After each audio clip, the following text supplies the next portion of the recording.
go ahead and get started. I'm Charlene MacPherson, and this is the Stranger Things panel. Hopefully y'all are in the right place. Stranger Things and psychology. That's what we're going to be going over today. I'm just going to let everybody introduce themselves first, and we're going to do something a little special after everybody introduces themselves. So go ahead. You introduce yourself. Okay, I'll introduce myself first. I am Charlene MacPherson. I own my own company, private practice as a therapist, called Nerd Adventure Therapy 20, which abbreviates to Nat 20. You roll a Nat 20 in life. So what I do is I use nerd and geek artifacts in individual, but what I'm most known for is running teen, young adult, and adult D&D therapeutic groups. So I'm talking about adults age 30 plus because we never get anything fun, especially when it comes to mental health treatment. And so that's what I really like doing. We're going to start a preteen group soon as well. So that's what I do. We build goals into your character. You do it anyway. If anybody that plays D&D knows that you build your stuff into your character anyway, we just do it on purpose. And then I build the whole campaign around those goals. So that's what I do. Go ahead. Hi all, my name's Daniel Hand. I don't know if you can tell from the accent, but I come from some faraway place that you'll never have heard of called England. Much like Charlene, I'm a psychotherapist. I use RPGs in my client work. I've actually written a book, but I'm afraid I'm sold out. But come and get yourself a bookmark. Role-playing games and psychotherapy, a practitioner's guide, available now at Amazon, Barnes & Noble, wherever you get your reading material. Or you can come and get some Spider-Man psychology. You know, it's great. But yeah, so I'm a therapist, an author, a game designer, an illustrator, and now apparently a public speaker. So yeah, don't ask me how I got here. Hi everyone, my name is Lorran Garrison. I'm a school psychologist here in California, and before I introduce myself, I always like to figure out my own crowd who's here. So can I get a show of hands? Who is this the first time at their con? Just a Comic-Con convention. Okay. Oh, wow. Hey, that's a lot of people. This is amazing. One of us. Who's the first time at LA Comic-Con? Okay. Oh, wow. Well, I hope to see you at WonderCon and San Diego Comic-Con, San Francisco Fan Fest. Once again, I'm a school psychologist. I have a booth downstairs called in Small Press, SP13, between aisle 300 and 400. You can come see me afterwards. So not only am I a speaker, but I'm also on the board of mental health wellness with the California Association of School Psychologists.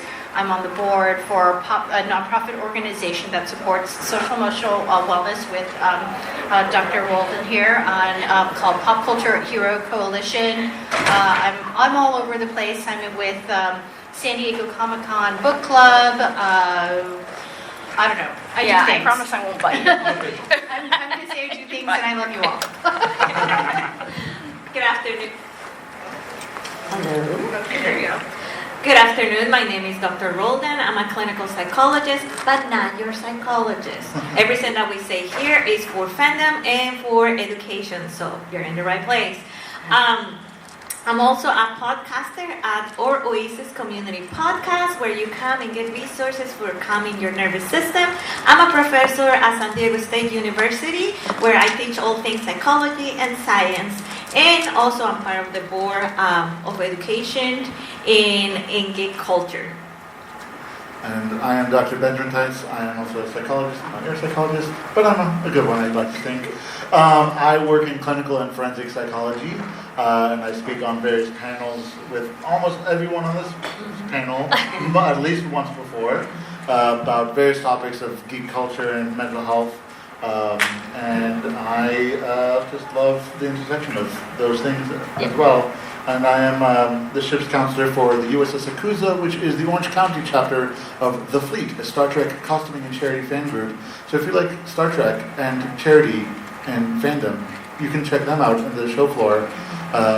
Booth 1166, I think, 1167, next, close to the main stage area, like to the right of it.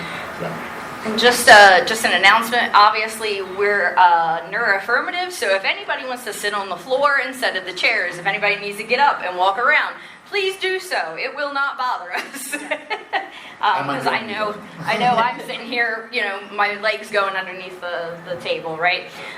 So we're just going to get started here. Obviously, Stranger Things, there's multiple topics that we could cover, but we figured we would start upside down. And ask questions, have you all ask questions first in this presentation, just like, the upside down flips things around. So, I know Q&As are normally at the end, but we're doing it right now. So, anybody have any questions? Go ahead, yeah. So, what is it, I don't know, my kind of idea as to everybody's assassination with White Barb died, and she's everybody's favorite character. To me, it kind of seems like you didn't really get to know her, and she kind of died without really exposing who she was as a person. So is that why people like her so much? Oh, why do people like Barb so much? I think that might be part of it. Is like they want to know more, about her, and she was like obviously like the die-hard best friend, and so like. Getting the interaction between, her and, what's her name? I always forget names. Nancy. I think I wanted to see more of that, like how they supported each other, because it looked like they had known each other for a while. Anybody else? Yeah, I think it's the potential of what could have been. Oftentimes people, when we don't get something that like could have been more, we tend to like miss that a lot stronger, even if we never really had it. And so I think we had that potential there for Barb. And I think that's one reason why a lot of people like her. I like it because she was very genuine, and she's kind of the like pure victim. She was just trying to help her friend. She went to this party. She didn't want to be there, but her friend wanted to try things out with her boyfriend, and she's gonna be the good friend. Like, okay, I will be your getaway driver, and then she gets taken to the upside down. Yeah. So. And also, I will add that when it comes to grief, this show is a representation of many stages of our lives. And one of those that we all are going to be presented with is the feminist thing of life. When people leave too soon, and we grieve that part like, shoulda, coulda, woulda, or I could have talked with them more time, spent more time, and then that's when they grab you. So, in a way, it's a way to expose, in a mirror way, your own grief, and how we expose grief, and how we handle grief. And for me, I think I really like Bart because I related to her as the best friend. I mean, I think we all have best friends. It's like, what would we do? If our, best friend needed our help, how would we relate to them? Would you do the same thing? Have we had moments in our lives where we're like, I don't really want to go to this party, but, I'll just be cool, I'll hang out and things like that. So I think that's why I liked Bart as well. So, yeah. All right, next question. Go ahead. And like for upside down world, we only see the Hopkins part. Is kind of like the real world, like as big as the real world, like all the other part. So I'm gonna get real nerdy on everybody real quick. Okay, so the upside get out down. now. So the upside down is the Underdark in D&D, right? So it is a mirror in a way, but it is different at the same time, just like the Feywild is. So it's basically just different dimensions. And it's its own world, its own space. Obviously, there's no map or anything like that. But yeah, that's what I think they're trying to portray out of the D&D universe. That's what the Upside Down is. Anybody else? I also think it's whatever the writers want it to be. So if they want it to be the upside down of the entire continent or the entire world, it'll be there. But we've only seen the first little bit because we all fell in love with the Hawkins gang, so we're going to stay with the Hawkins gang. And I know you, like a lot of people in this panel, love the Vecna part too. I don't think Vecna was in the Upside Down. I think that was a different dimension because it looked completely different. No, Are we spoiling this for everyone? Well, actually, it's gotta haven't maintain seen your it. Also, the fifth season's coming out soon. That's why we wanted to do the panel. Right. But yeah, so I don't know. I kind of think it was in a different dimension. It looked different because it was all red. Anyway, There was a question in the back. yeah, go ahead. Hi. I'm sorry about that. You're fine. What's the next big bag for the Underdark and the game? What's the next big bad? I haven't seen any of the previews yet or anything. Have you all? Well, I have word reviews. I have more queries, but no, that Yeah. I have a little inner scoop, kind of. Oh. But don't kill me if it Oh. doesn't happen, though. It does say, because it's based in D&D. How many of you play D&D? Raise your hand. Okay. So, it's going to be based in the D&D game, and the whole thing is actually a game. Because if you remember the first This scene... is a theory. This is a theory. Okay, theory. What? Not a prediction. Not a Not prediction. a prediction. Not a prediction. But if you notice in the first scene where all the boys are playing, they are starting playing D&D, which we will talk about something else in that Yeah. sense. But what they're saying is that one thing that makes us miserable when we grow up and makes us go to therapy when we're 30 and talk to our therapist about our parents and everything else is that we lost our joy to play Yeah. and imagination. And in this world that we live right now, where they're taking all our arts, all our music, all the things that are healing for the soul in adulthood. So one of the things that this amazing show has done is the representation of that. How you have little kiddos, again, talking about these serious topics about mortality, about bullying, about belonging, about neurodivergency in the upside down world. And believe it or not, the upside down world is your 8 to 5 that we live in. Yeah. Yeah. Yeah. So any other questions so far? I know we'll cover a few things that might be more questions. If you have a question while we're talking, raise your hand. I literally hate waiting until the end because we never get to anybody. So raise your hand as your question pops up. Plus, I have ADHD. I would not remember my question at the end of the presentation. So if you have ADHD too and want to ask a question, please do so. Anybody else? And then we can move on to... Over here. Okay, yeah. Sorry. Just a really quick one. Steve has like a massive downfall to be like the king asshole. Oh, yeah, he does. Yeah. Just wondering what your guys' take on psychology behind that is. I have such a crush on him. Oh, okay, so I don't know if you know this, and because I have such a crush on him. So the actor, he was supposed to be short-lived. Did you know this? Oh, no. He was supposed to be killed off. Goodbye.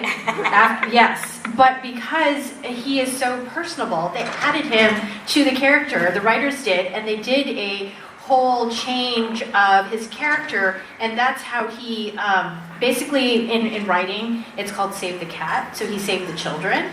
So that's how they kept him in to become this mother figure, which is awesome because I have a crush on him. Yeah. No, That's so, such a dad. yeah. Wipe your feet! No, not inside the car! Okay, so this is what I'm talking about. This is why I run D&D therapeutic groups for adults. What you're talking about is character growth, right? Mm-hmm. Right. And he learned lessons along the way as he was dealing with the kids, as he was dealing with danger, all those different kind of things through a story, through D&D. And he came out the other end, with a little bit more wisdom. I think he just developed a little bit too. When you're that young, you're stupid anyway. But, it's part of the reason why I started the D&D groups was for that character growth. Because it's not just character growth, it's the actual player growth as well. If you've ever played D&D, you start off real nervous, and then by the end you're like, I don't know, flying through the air and, fighting wizards and stuff, right? And that's what we kind of want to do, right? Is give you the confidence and stuff like that for you to be able to do that in real life, right? So I guess any other questions? Go ahead. Okay, so if it was based on D&D, is Eddie Munson the bard? Oh. As he's the only one that I know has played an Played. instrument. Yeah. And is high as a kite the entire... I don't know, that's why I'm asking. The bard is also a storyteller. Yeah. Right? And he was a dungeon master. Yeah. He was really good at that. So you're saying I'm right, gotcha. You are correct. I personally like the bard class a lot. Yeah, that's what I mean. I think there were like he definitely fits a lot of those traits there too, and it does kind of fit. So I know I'm gonna go with that. Yeah. After my own heart. But there was like someone else that I'm trying to think of that also was very like good with that kind of stuff. And my brain just freezing. Someone else who was like really good at like storytelling in the show, really good at communication. Oh, well, All of them, mostly. All of them. Well, Yeah. Will was the Yeah. DM, right? Right. So he did a lot of. And then there was Mike was Mike, DM first. yeah, Mike. Yeah. And, what's the one in the hat and the vest? Dustin. Dustin. Dustin is Oh, amazing. Justin. I That's like my Dustin's favorite. storytelling a lot. He really gets imaginative. Dustin, Yeah. Dustin does not give a shit what you think. He's just himself, gonna be and him. He's Yeah. gonna be him. And he has a girlfriend who reads A Wizard of Earthsea. And is that really what makes a bard? To just not give a shit? Yes. Yeah. Well, and I roll to seduce the dragon. no, that is one of my rules in my groups. We do not roll to seduce anything. Yeah, sorry. So boring. They're engaged. I rolled a nat 20. To bounce off her question, is Eddie really killed off? And if so, why wouldn't you guys have chosen to keep him around, like as another creature in D&D that, you know, comes back later? I mean, that would be a really good plot point to keep him and make him like a zombie or something like We're that. not writers of this group, so. What is that? We're just theorizing here. We're not writers. We're not Yeah, writers.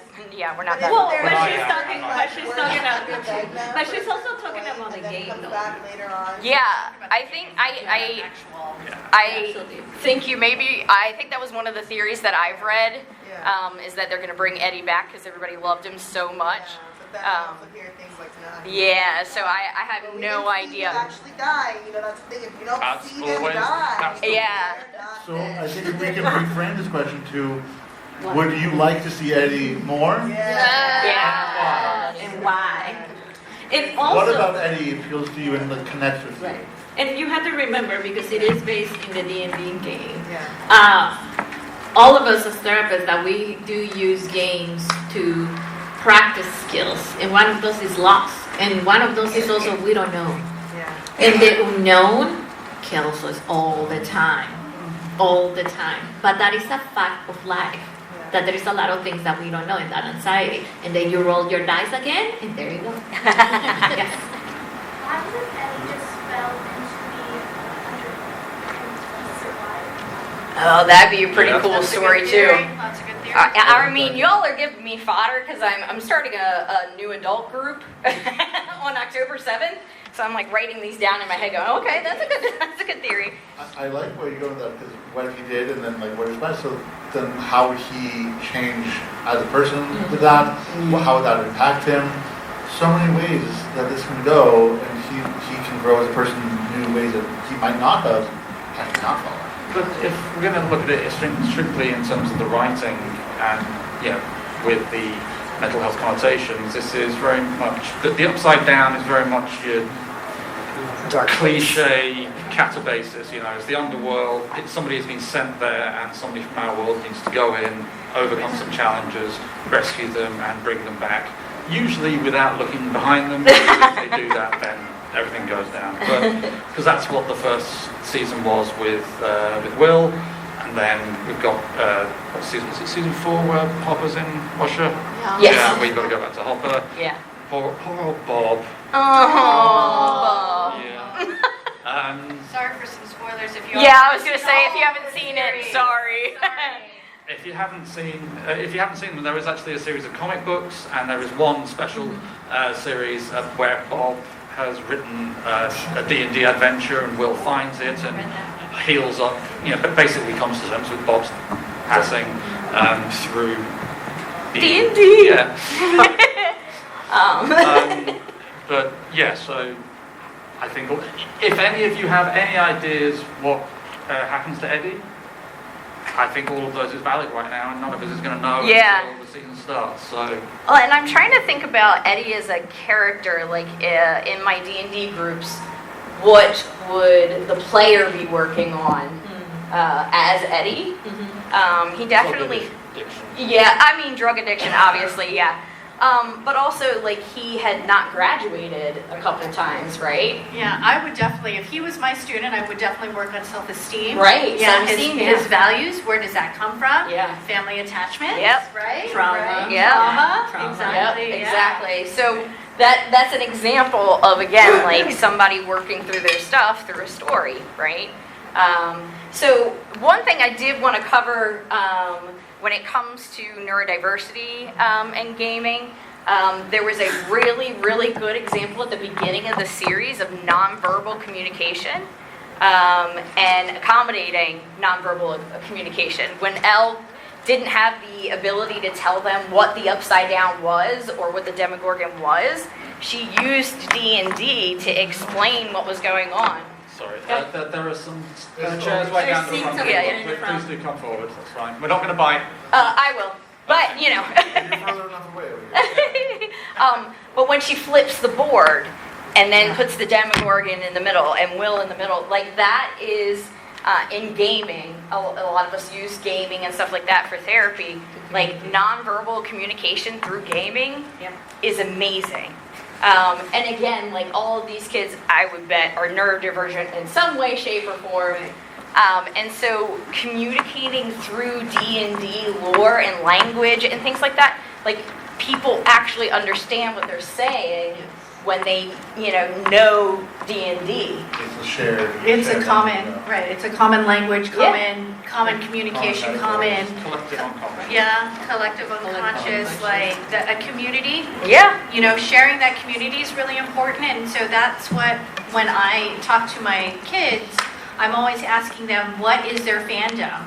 Like I know, like we have a cosplayer here, I'm sorry I'm calling you out because I love your cosplay, Dan to Dan. And I love it because I took your picture earlier. I mean, like I've never watched that show, but my kids do. So Yeah. I mean, the students I work with, they do. And so I mean, my son does now too. But like, so now I know what that character is. I can talk about it with them. I can say, why do you like the hero, the villain, etc. in this story? So I think it's really important that we find what our clients, our people, what their communities are, and how do we relate, right? Yeah. Just because there was some part of the question earlier, I just want to make sure we. Before we have a question, can I do one little thing about the D&D and comment, and then we go back to you. Thank you. Also, understanding the fandom of your kiddos is a way to learn new languages. I work with active duty and law enforcement, and to tell you the time that I put the episode where they were with the Christmas lights doing the Morse code. Oh yeah. And the kid was explaining the dad or the parent this, and the parent knows code words, and they have never talked because they were neurodivergent. So that was a communication that they have that they were able to repeat and have a new communication. So for any parent that is here that has a neurodivergent child or teen, know their fandom because that's their way to the underworld and communicate with them. Yeah. And that goes for us too as adults. Yeah. By the way, FYI, I like to do fun things. D&D is fun. Mental health therapy is hard. So creating a space that's a little bit less stigmatized, right? A lot of people come into my group first, and then they see me sitting at the end of the table doing a goblin voice. And they're like, this lady's not going to judge me at all. She can't. And then they ask for an individual session. Exactly. And I still do the goblin voice in individual as well. So question. Yeah. Jax. Since Will is still connected to the Upside Down in season 5, is there most likely to get rid of that? Do you think that Will is going to get removed by the end of it? No. God, I hope not.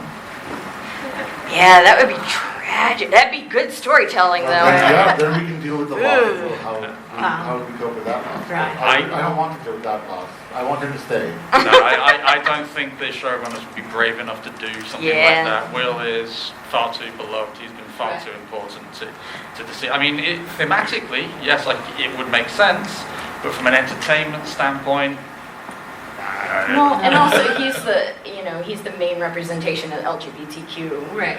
in the community as well. So that probably wouldn't go well. you know, we want to meet the audience's expectations rather than supplant them these days, and traumatizing all of us in the last season would leave a very bitter aftertaste, and people wouldn't want to go back and re-binge the earlier seasons when the poor kid, who is not nearly as traumatized as he should be. Yeah. Or maybe he's just really resilient. There's resilient, and then there's Will. Denial. Yep. Can you speak up? I'm so sorry, I can't hear you. Do you think Steve or Jonathan are going to die? Because during the trailer of season 5, we saw Nancy writing blood on her hands and crying. Well, Nancy's always got blood on her hands, And man. she's always crying. I have no idea, but again, like the storyline and stuff, like everything. So you're obviously interested in that, right?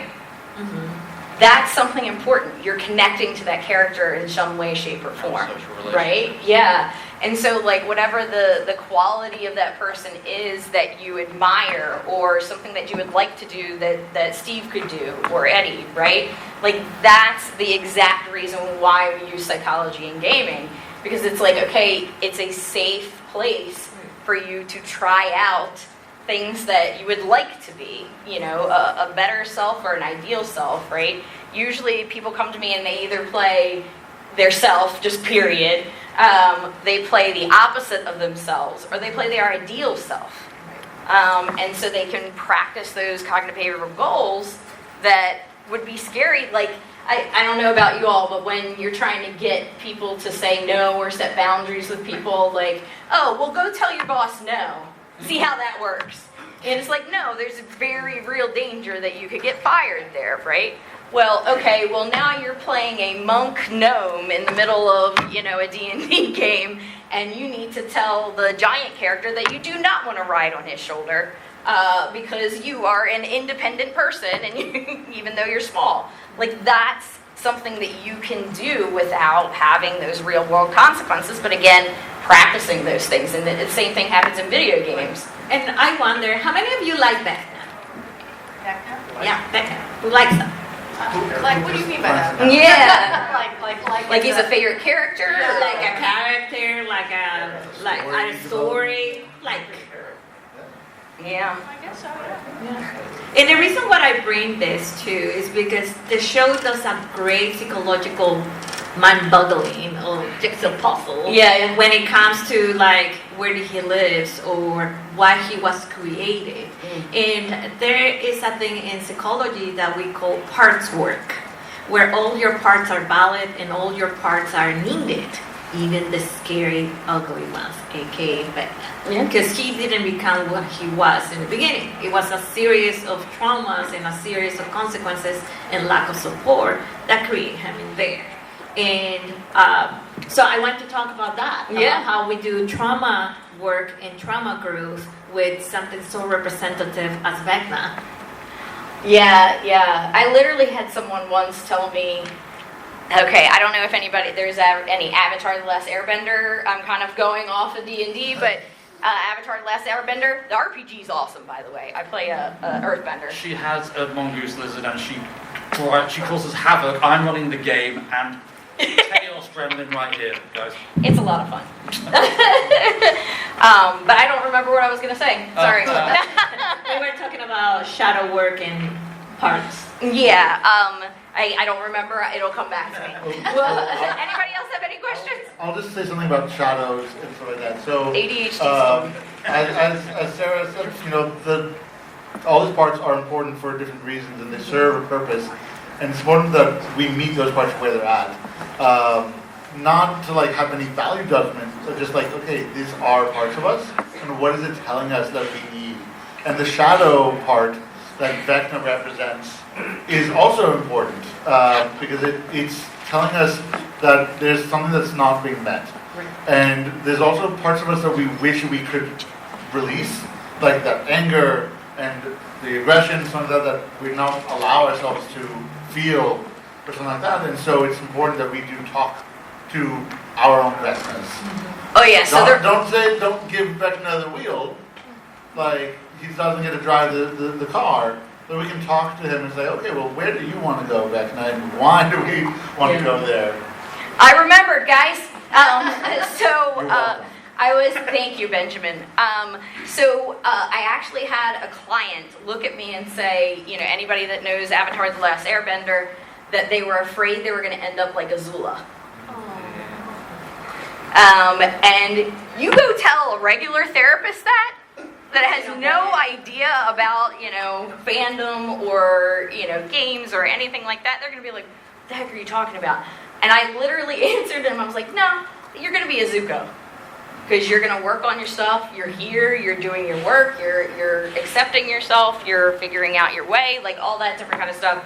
You're not going to be able to end up like Azula. So instead of being a Vecna, you can be an 11. Right, exactly. Jax, please. Yeah, Jax has been waiting very patiently. Do you guys think that Max is going to be in the next season?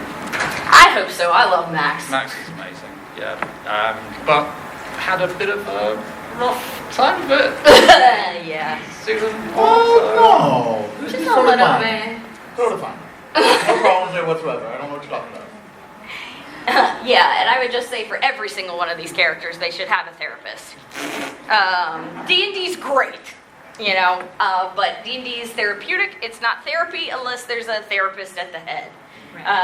So running the game. So definitely all of those kids should have been in therapy since the beginning, honestly, even with all the regular stuff. I mean, it's the 80s, though. Yeah, Right. Yeah, did they even have a therapist in Hawkins at all? Yeah. Yes, they did, because Max was seeing her. Oh, yeah. Max was But season 4 in many ways was representative of Max's therapy, because she starts off by going to this therapist and I believe at one point sneaks into the therapist's house or something like that. Yeah. But that first moment where she voluntarily goes into the Upside Down to have a chat with Vecna, we discover that the reason he's coming after her specifically and the other people who've been taken was the suicidal ideation side of things. She didn't feel she was worthy of life. And then as the show progressed, she realized, actually, no, I've got just as much right to be here as anybody else. I've got people around me who I can turn to, and I have a support network, I've got self-care now, and what happened to her at the end of all that was I'm not going to say bad writing, but it did kind of undo a lot of the stuff that she'd been through that series. But yeah, I truly hope she'll be in the final season because we need her. Yeah. To go off of what you said with that like she kind of found meaning in her life. Yeah. Even when it wasn't always great, like she had a lot of issues, but there was meaning. Right. There was values of that, and I think that's an important factor when you look into the Upside Down and Vecna and everything. That when we don't have meaning, then we are more susceptible to the Upside Down. Yeah, I want to say and give props to the writers of Stranger Things because they really looked into the psychology of these characters and they really built what resiliency looks like. And so I think a lot of folks who watch the show, who are fans like you guys here, enjoy the show because of what lessons can we learn as just, people who watch. Oh, some examples of resiliency? Yeah. Oh gosh, there's so many. I really like Erica because you can't spell America without Erica. And there's a lot of things that I really appreciate about her because like when she's looking for her brother, she doesn't give up, right? So there's her value of family. And she's sassy, but there's a reason why she's sassy is because like so many people have failed her in her life, and so she comes and tries to really like come to herself and come to her own person. There's even with Eddie like not giving up like on the guitar, right? He's like I'm saving the community. So I think those are some really good examples of resiliency and learning of lessons of how to think out of a problem and how to solve things. They kind of remind me of like Scooby-Doo, working as friends together. Yeah. I mean, and when Max was going through the whole Vecna thing, there was literally the only thing that got her out of it was number one, the music, which again, totally hear that. That's great. That's Yeah. a great coping mechanism. Yep. Like if you don't, something's bothering you or you need to focus on a task, Yep. put those headphones Absolutely. in. Yep. And then it was just flashes of her and her boyfriend over and over and over again, and her realizing she's not alone, she's not by herself, she has all these friends. And that is how you build resiliency, right? Is to, we all have negative thoughts in our head. Actually, humans are pretty much programmed to do negative thoughts because it actually keeps us alive. And it's easy. It's easy, right? The harder part is, remembering the good stuff, right? And that's another coping mechanism / resiliency is, again, I'm not like sunshine and rainbows, unicorns therapist, right? Life sucks sometimes, right? But, there's ways that you can be like, I can do this. By having a support system, by having a therapist, by doing D&D, by having a community, like all those things, right? And but the series also demonstrates kind of the shadow / less healthy side of resilience, because Vecna started out as arguably a very sympathetic individual, same circumstances as 11, and yet didn't react right. It's different choices. Yep. So, it's a case of being kind to yourself, turning to others for help, and trying to work on the shadow self rather than letting the shadow self take over. Yeah. Which leads me to a question: can there be compassion for Vecna? Well, there can be compassion for anybody, sure. But like for Vecna to be able to receive that compassion, Vecna is able to at this point. How many therapists does it take to change a light bulb? Well, and I will say with Vecna, we also have to remember who created this whole system, right? And we're talking about systematic oppression, abuse, and who gets to pick, you are the good, you're the bad, you're disposable. And many of us in our families, we become the numbers. We are the 11s, we're the 1s, we're the 8s of the family. And what it helps us to do with the upside down is putting that anger too, and that disarray that we have for being not 11, right? For not being the golden child, which is a story for a different panel. But let's talk about the doctor, the one that created all this. Oh, yeah. The person who, Dr. Brenner. who led it, that's kind of the common point between Vecna and 11. They were both children in this institution. They were both groomed by this person who forced that kind of attachment of quote unquote familiarity. I think it's by saying, I'm Papa, you gotta call me Papa. I've actually had patients that were like Dr. Brenner, maybe not to the extreme, but grooming. I've had patients that did grooming and stuff like that. I've worked with offenders who have done that. And the impact that can have on the victims, it's really hard to really quantify. But it's also interesting is what was Dr. Brenner seeking from this? Right. What I don't want to say needs, but what needs was he trying to meet? For himself or for his ideas or his beliefs about himself? But that's to the ends justify the means. Well, here I want to make this clear, but sometimes people don't know this, but villains never think they're villains. Right. No, Right. he Never. sees himself as the hero. No. Yeah. Well, because innately we all think we're doing something good for the others. You discipline somebody because you think they're doing the right thing. Somebody goes and does gravity because they think they're doing something good. So I always believe as a therapist that everybody comes with the notion that they're doing the right thing. The part that they don't get is that right thing is destroying a whole population or is destroying a whole world. Right. They don't know the harm that they're causing, the effect onto others. And that's what we have to ask ourselves oftentimes when we have that self-reflection. What is the meaning and purpose of us doing X, whatever it could be? What's the impact? That's another thought that we should have as human beings creating a community. Like, we're here sitting thinking about psychology, and so now how are we going to bring about that into the world? What good can we bring? And are there any consequences of that? And speaking of which, I forgot to thank the folks who have taken the care of the land that was here before, as the Tongva and the Shumash, and so I usually like doing that. So that's the other thing that I think about often. Yeah, and I was going to say too, I always have a conversation about the difference between empathy and sympathy, and compassion.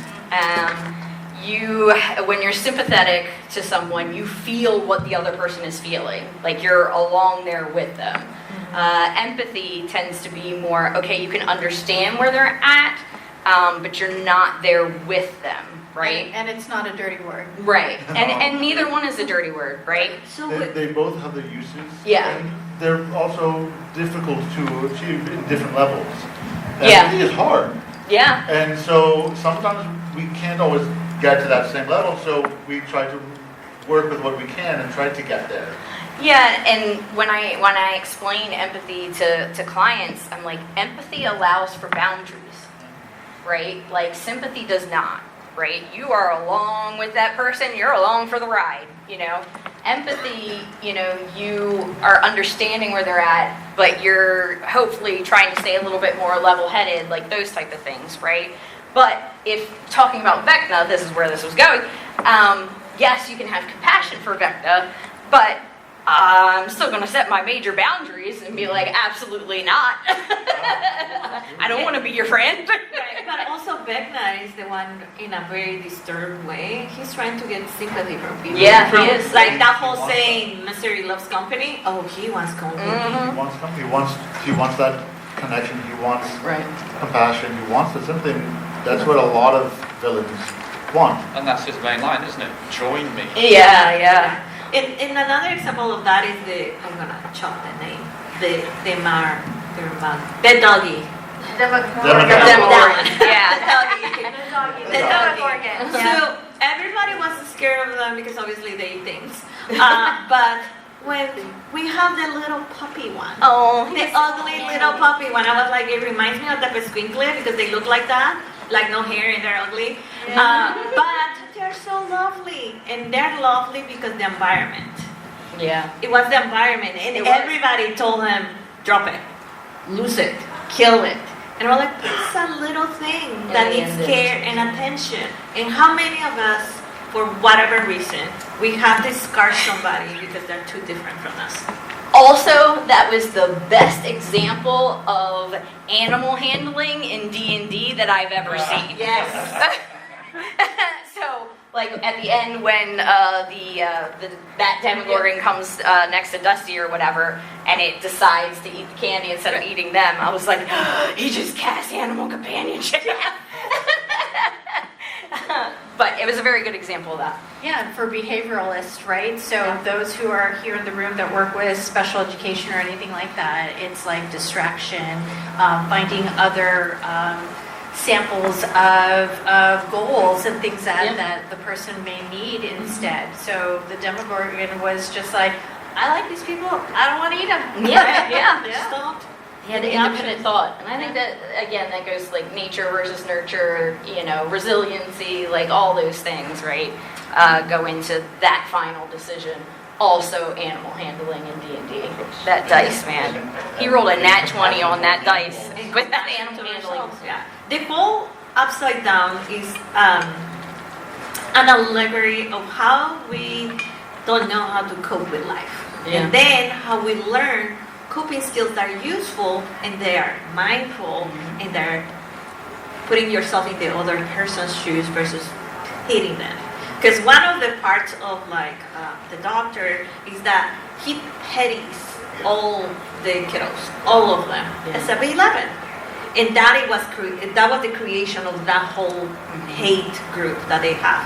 And for season 5, I hope that they touch base on 8 and the other kids. Yeah. Because they have kind of like the similar powers, but they put it down low. And this is when we call code switching. Yeah. Because I know my people is going to be put in asylum or something. I'm going to just be down low and become the bad kids. I'm going to become the gang members because I need protection from the people that looks like me, acts like me, and is chasing me. Well, it's not just that. The way I saw it from them is this is how they think that they're being viewed. So like, okay, if you're going to view me as this bad kid, then I'm going to be the bad kid. But like you said, a lot of it came from Dr. Brenner keynote. That's the thing that people also get, like, the pity, and pity and sympathy sometimes get mixed up a lot. Right. Because you can be sympathetic and have sympathy for somebody without fully like being there with them and everything, and kind of it turns into pity. And I think that was a lot of what was going with Dr. Brenner. But he also kind of was building himself up by saying, "Oh, I feel bad for these kids, and I'm helping them. I'm doing this good." He was justifying. He was rationalizing. He had them call him Papa. Yeah. No, only I'll do That was grooming 101. That was grooming I 101. thought it was other people That was that said it textbook too. grooming. But Grooming. I'm just, oh man, that's messed up. It didn't send shivers down your spine. Good, it's supposed to. Yeah. But it's also important to note that it's really hard to catch that in the real world.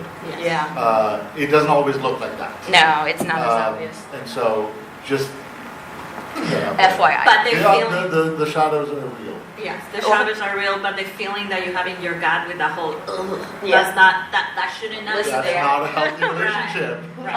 So we have another question. Go ahead. I just wanted to comment, you mentioned the music earlier. Yeah. That was a big connection for me. Yeah. Yes. The Kate Bush Yeah. reminded me of MTV. Right? Yeah. And I think just a side note, Matthew Perry, prior a lot of his book signings, he referenced Kate Bush music. I think it's actually called Oh wow, yeah. Don't Give Up, and I think that speaks volumes to the Duffer brothers and the music supervisors selecting her as an artist. Yeah. Because of the type of artist she was, her music, her lyrics, Yeah. and the connection that way to. Yeah. For addiction and depression. Of course, yeah. His life. Well, and also, actually, we were just talking about this earlier. There's a lot of studies out there about using music with people who have Alzheimer's. And they'll actually be able to come back to themselves for a little bit, just a little while, when they're listening to the music that they really, really liked when they were younger. And I do dance and choreography too. Oh, okay, yeah. Kinesthetic movements. Yeah, they start moving, and it's amazing to see. But I mean, music as a coping mechanism. My clients always ask me, should I listen to something angry when I'm angry? Yes. I'm like, yeah. It's okay. You don't have to, again, this is not sunshine and rainbows here. We live in the real world, right? When I need to I listen to Disturbed. I know they're old, but they're awesome. Especially The Sound of Silence. I go to that, constantly. But, it's okay to, express yourself. I think that's part of what people are afraid of. And I think in Stranger Things, same thing. They're afraid to express themselves. So, Will does the painting, so he expresses himself through art, right? Bob expressed himself through gaming, right? Because when everybody was upset, he brought all the games over and was going to play games, right? Nothing is old, by the way. They're showing Wizard of Oz at the Sphere, so. Oh, yeah. Nothing is old. And just talking about neuroplasticity and coming a little more bio here, your brain, especially when you are younger, you don't develop completely all the parts of your brain until you're 27-ish. But during those first parts of your brain, they are forming and they're staying like that. And we have something that's called neuroplasticity. That's what is so important, that memories, the two main senses that your memories will come alive no matter what age or what damage you have in your brain is smell and hearing before anything else. So that's why music is so helpful to treat brain injuries, to treat dementia, or to but to communicate with neurodivergency. Because you go through the emotion with the music versus just not having the emotion or suppress it. Well, and I also, I love Freddie Mercury. He is my favorite person in the whole world. And the reason why is because when I would listen to his music, I wouldn't feel alone. And Queen is a huge band, right? Like a multinational band. That means there are however many millions of people who love him too that are, recognizing themselves in the music, right? That's why we go to concerts, right? I remember I went to a Disturbed concert. Sorry, I know I keep talking about Disturbed, but they're awesome. And like having him sing, because he sings about some pretty dark topics, to help people kind of cope with it. And everyone was singing. Everyone was connected in that moment, feeling those emotions. And it's like, that is the perfect example of using music as a way to connect with others, to say you're not alone. Like, that's why community is important. With my D&D groups, a lot of the times with groups, you're not supposed to contact each other outside a group, right? I'm like, no, contact each other. Go to the game store, go hang out afterwards. They share their information with each other, and I can't play with them after they're done the therapy. But, I'm like, please get into the community, right? Like, that's how you build resilience. That's how you build coping mechanisms, all of those things. And that's why, D&D video games, like, obviously we're here at a con, like, tons of video games, tons of fandoms. That's really, really important, right? And speaking of fandoms, we need to transition out at the moment. I did want to introduce everybody so you know who we are. I am Charlene MacPherson. I run Nat 20 Therapy. I am also hoping to do a YouTube series soon called WTF, What the Fandom, so that I can explain fandoms to parents for kids that are in those fandoms. But also so that the kids can find it and send it to their parent and be like, this is why I really like this fandom. Because there's obviously a lot of misinformation out there about a lot of our fandoms. So that I forgot to talk about that at the beginning. Go ahead. Can I just say also before that, on the music front, just also be aware that some of the music you listen to will affect you as well. So if you listen to shiny, happy music, that usually that might help put you in a good mood. If you do what I did when I was at university, listening to nothing but REM and Simon and Garfunkel, maybe you won't wake up in the morning quite as happy. State of mind. So it's balance. It's balance. Yes, absolutely. It's okay to listen to the heavy emotional music and feel those feelings, and it's also okay to maybe slide into something, maybe not super sunshiny, but less, rageful. Like Golden from K-pop Demon Hunters. Oh, yes. No. Yes. That whole, just listen to that soundtrack and you'll feel all the feelings. And you'll cry. I am never going to get away from K-pop TV. No. I had never seen it before, ever, until I came over here about a month ago now. This one dragged me with her son to the sing-along. To a sing-along version. Yes. The entire audience obviously had seen the movie several times, knew all the words, and were clapping on. I was sat there going, what's happening? What the hell am I doing here? What is going on? Somebody please tell me what's happening. But you felt the feelings from the song. Anyway. Yes, my name is Daniel Hand. I can be found at anonymouscounselling.co.uk, or can also be found Oi can also be found on YouTube. The RPG Therapist, where I talk a lot about using role-playing games in psychotherapy, so more of what we spoke about today. My book, Role-Playing Games in Psychotherapy, is available. Come along, get a card, and I'll take you through to links and stuff.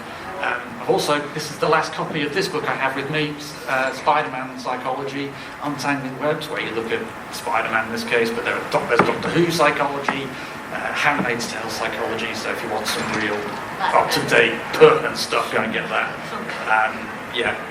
It's all, the details are all up front, so please do come along and say hi. All right. Hi, my name is Lorran Garrison. My company is called Little Brainstorm. We have the booth downstairs if you want to talk more about psychology and why we do things, or social emotional learning for yourself, for your children. We have books in small press SP 13, and it's between aisle 300 and 400, and I'm walking down there afterwards, so if anyone wants to walk and talk, come see me, and I have my link tree here that you can take a a little snapshot of. So thank you so much, guys, for coming and listening. I really appreciate it. Yeah. And my name is Dr. Roldan. You can find me at Or Oasis Community Podcast, or you can listen to my TED Talk that talks about how to use video games for therapy, or you can find my lab at San Diego State University, Play to Be, which we play games, board games, video games, and comics to belong. And I'm Dr. Benjamin Taitz, and I am the ship's counselor for the USS Yakuza, the Orange County chapter of the Fleet, a Star Trek costuming and charity fan group who has a booth here at 1167, I think.